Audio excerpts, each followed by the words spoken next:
This is one that was written by a complete, beginner. You know, and he never done this before. And then I did a demo for him. I'm singing this one. A young boy watching TV. I heard some noise outside. Grandpa ran to look and see. A spear ran down my spine.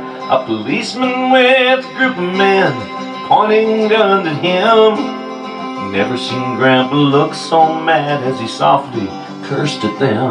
Well, I started out being a drawer. I wanted to do comic strips and cartoons and that sort of thing. And I actually made a whole bunch of comic books and probably stacked this big of actual comic books. On our first date at 14, and Mom drove us to the movie theater, and I was so shy. I was just such a, so shy. I was just such a shy person. No holding hands, no kiss at the end of the night. And then my cousin's band, who was a few years older than me, was playing in Garrison, and I went to the street dance with my aunt, and we sat in the car because I was too young to get out early, and I saw my girlfriend necking with this, roadie of the band, and I was like, ah! I couldn't believe it, and I think that pushed me over the edge to just want to just dive into music. I started playing bass, and what I loved was, I'd grown up with country music in my family all my life. Yeah. My folks would play music. They introduced, took me to country music concerts. I got to meet Ernest Tubb and Roy Acuff and some of the greats of country music, Loretta Lynn and Pee Wee King and the guy that wrote Tennessee Waltz. I got to meet him. That was inspiring to meet someone who had written one of the songs. That's what was interesting to me. And then I discovered old Beatles albums that my brother had. And he had already started playing music on the road, actually, even. He was gone already, playing music. And I found these Beatles records. They wrote these songs. I couldn't believe it, everybody knew that, but I was, 13 years old, just discovering them. And I thought, that would be fun to write songs, to make, to make it up, I can do that, And so then I dove into that, and then got together with a few other people my age that, high school kids that wanted to have a band, and we worked together and worked on making some songs, but then you need money because you want amplifiers and you want drums and you want new stuff and chords, just a guitar chord for Pete's sake, And so then we decided to learn a whole bunch of, my mom and dad were musicians in bands, and they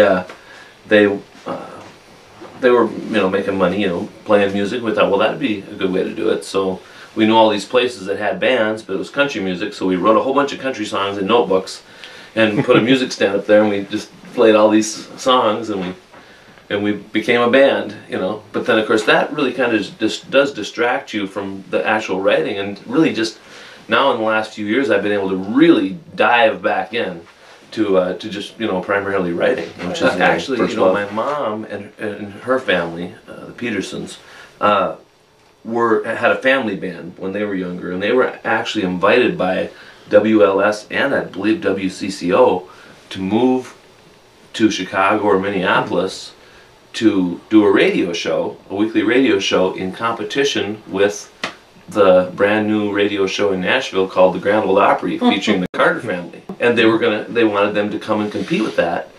And to be honest, I've heard tapes of both groups. I think if they would have went, they would have really had a shot at Nashville. Could have been up here, My dad ended up learning how to play the guitar with the Peterson sisters, and which was already kind of an established group. By then it was just my mom and her two sisters. There's some wonderful pictures of my mom and them playing. It's just like, it's like stepping back in time, it's amazing. And but then gradually as time went on, my mom and dad got married, and then they wanted to start their own band, which they actually called the North Stars, and they ended up becoming the Renns +1 because they added a musician after actually my uncle who had been in the band died in a crash. I was out in Wyoming, and this lady walks up to me. She says, "Your aura reminds me of Doug Kershaw." I'm like, "Wow, thank you very much." I've been waiting forever to hear that. I love Doug Kershaw. The first album I ever bought was Doug Kershaw. And she says, "I bet you'd love to meet him." I'm like, "Oh yeah, I sure would." She goes, "I'm his manager." I'm like, "You got to be kidding." And she said, "How about you want to do lunch with him on Friday?" I was like, "So he had a nightclub about an hour from where we were playing, and we met down there, and I got to meet Doug Kershaw. And on the way there, the manager, she says, "Well, you guys will think of something, you know." And I thought, I better think of something, because he's not going to think of something. He doesn't even know me, you know. So on the way there, driving my van, I wrote a song that I pitched to him over lunch, and he said, "Yeah, let's do it. Let's make a music video." So he and I made a music video with a song that I wrote called Prisoner of Love. That's the experience that I've had down in Nashville. You know, I've spent a lot of time down there with songwriters and there is sort of unwritten rules in songwriting that they really do follow, and you have to get in to conform to that. Well, one, you know, I mean, everyone knows what a good book is like, or a good movie. You know, a good song's the same. You know, there's rules to it. You know?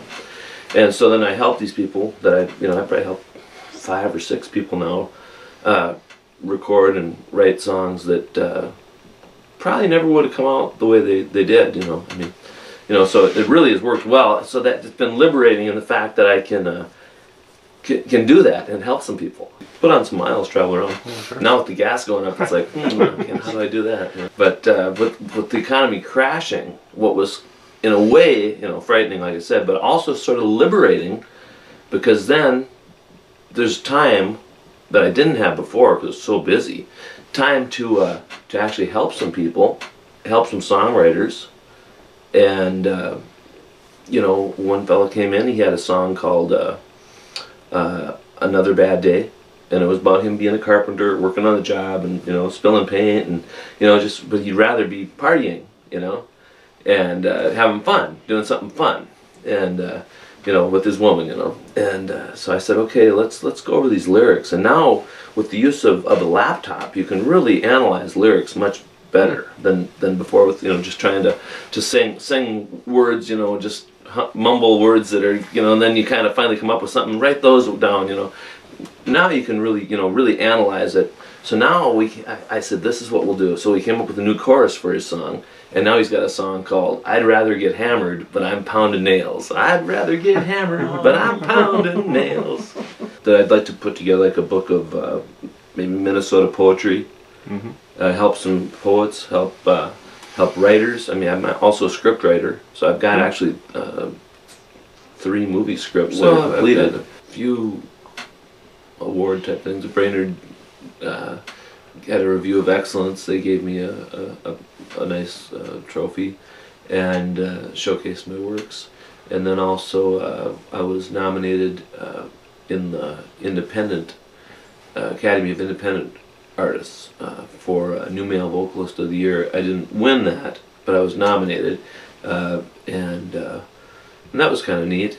And you know, I haven't really pursued that so much. Like, I've spent most of my career making sure I could pay salaries.